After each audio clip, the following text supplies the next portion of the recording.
Guys, I just wanted to do my spoiler review, and it's going to be spoiler review because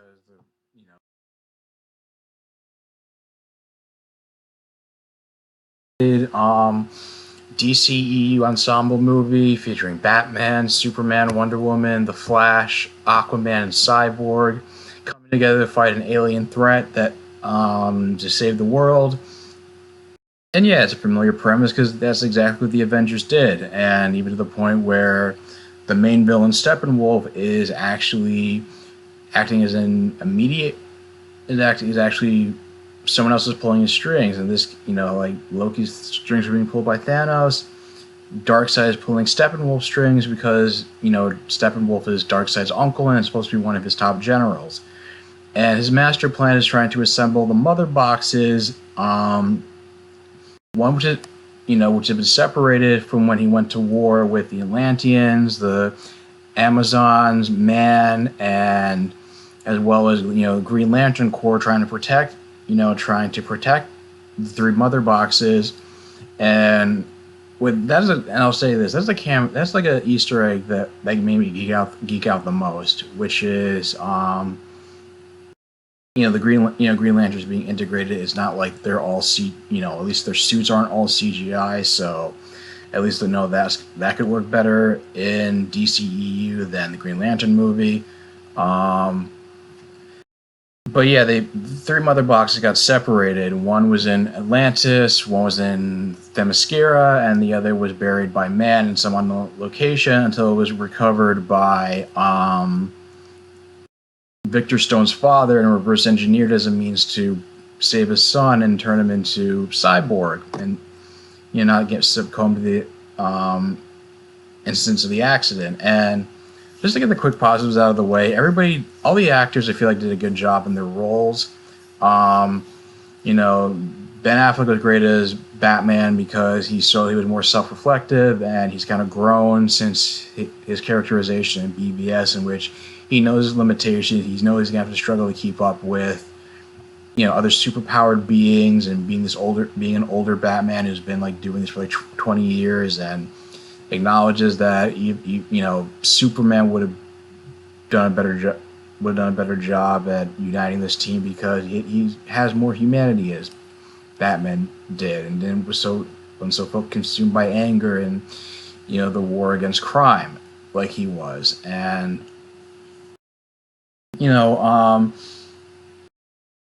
Jason Momoa was cool as Aquaman.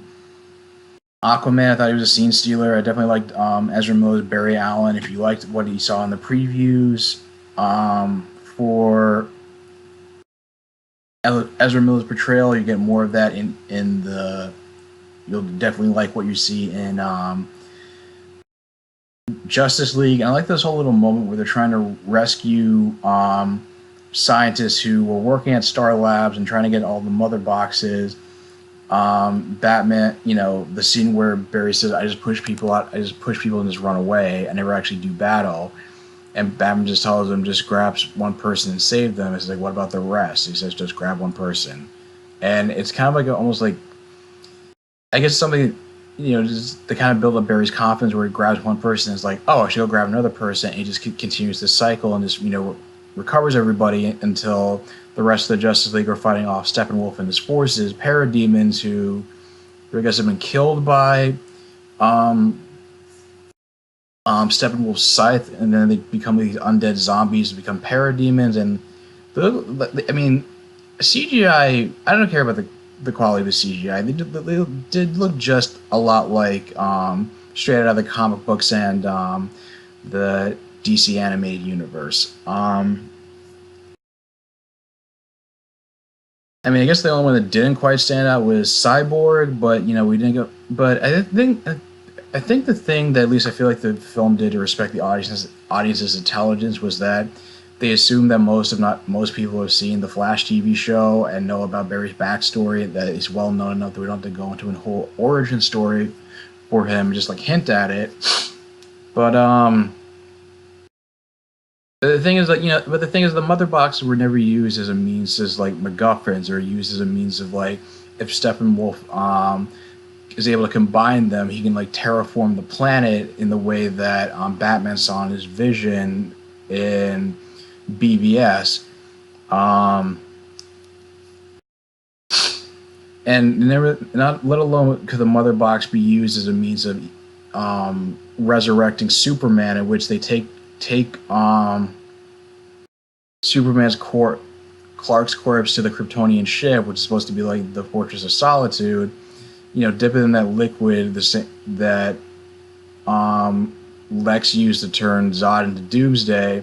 They drop the corpse in the mother box in. Barry gives it an electrical charge and successfully resurrects Superman, but he has like momentary amnesia and just truly acting kind of like primal on emotion and starts attacking the rest of the Justice League.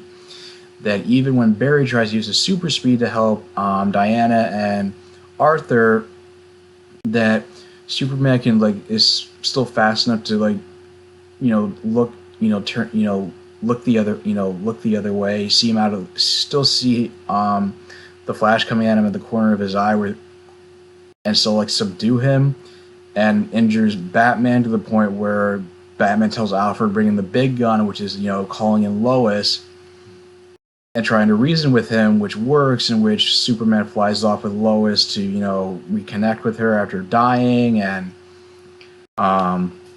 which I guess that's why he gets sidelined for when I guess the Justice League has to go off to.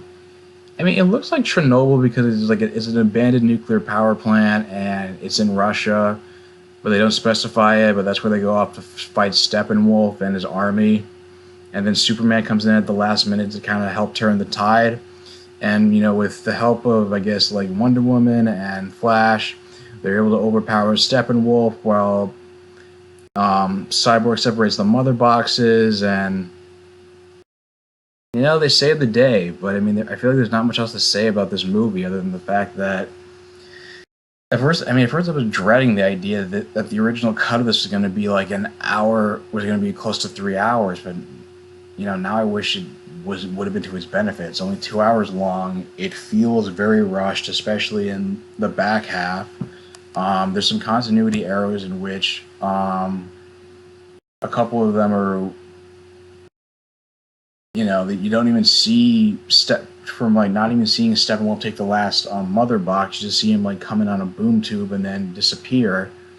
And I think Victor Stone saying that he didn't become Cyborg until after Superman's death. When you saw the video file where Bruce was looking at it, saying that he became Cyborg long before the battle with Doomsday, so it seemed like they just glossed that part over. I mean, you got to see some cameos from Mira, Jim Gordon, Henry Allen, the Amazonians, both present day and flashback. Like I said, the Green Lantern Corps. But I mean, there's not much else to say about it. Steppenwolf sucked. Like, he was a bland villain. I don't know why they brought him in, because he was like the least famous of the new gods. They could have brought in like Granny Goodness, Calabac, the Female Fury, like Big Barda, somebody would actually. Oh no, wait, Big Barda was, I think it was maybe started as a villain, go hero. I don't know, somebody who was more well known in DC canon when this franchise has been struggling with villains. But I mean, it's not like this didn't have like their fun moments or cool action sequences and funny moments where Aquaman was sitting on the lasso of truth and saying how, hey guys, I don't know about you, but first of all, Bruce, you don't have any powers, no offense. Cyborg, you could be working with the enemy, we don't even know it, and Wonder Woman, you're beautiful. And Barry getting a couple of one-liners in which, Bruce pisses Diana off by saying like she's been running and hiding and how not getting over Steve Trevor, and Barry just saying, okay, if she like beats you up, if he actually like beats you up and kills you, like we're covering for her. And people kept saying there were too many jokes that ruined it, and they didn't like the lighter color palette. One, I liked the lighter color palette. I wanted to think the jokes were funny enough, but they weren't like that funny. It's not that way like it ruins the tone of the movie, but overall, this whole film just feel like just a hollow venture. Like I say like it's better than Batman v Superman and Suicide Squad, a film that I feel like I was too harsh on in my review, too easy on in my last review. I'll I put it in the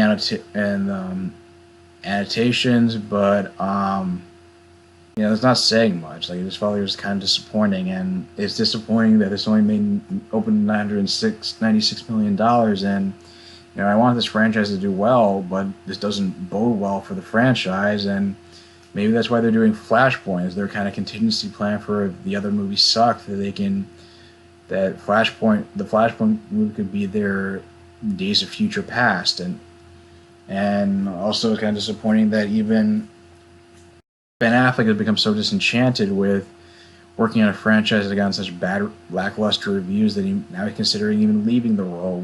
And I don't want him to do that because he does a great job in the role, and he's one of the few redeeming things about it. But I don't know. Like this, it's not a good movie. I wouldn't recommend going to see it in theaters. Wait until Redbox, and it's just disappointingly. You're just coming off of Wonder Woman. You would think like this was like a sign that DC was getting back off track, but the fact that this ended up turning out the way it did, it doesn't even just surprise me because like anything like Zack Snyder like gets too much hands-on involvement in, it just seems like it's just gonna be hurt this franchise more than anything.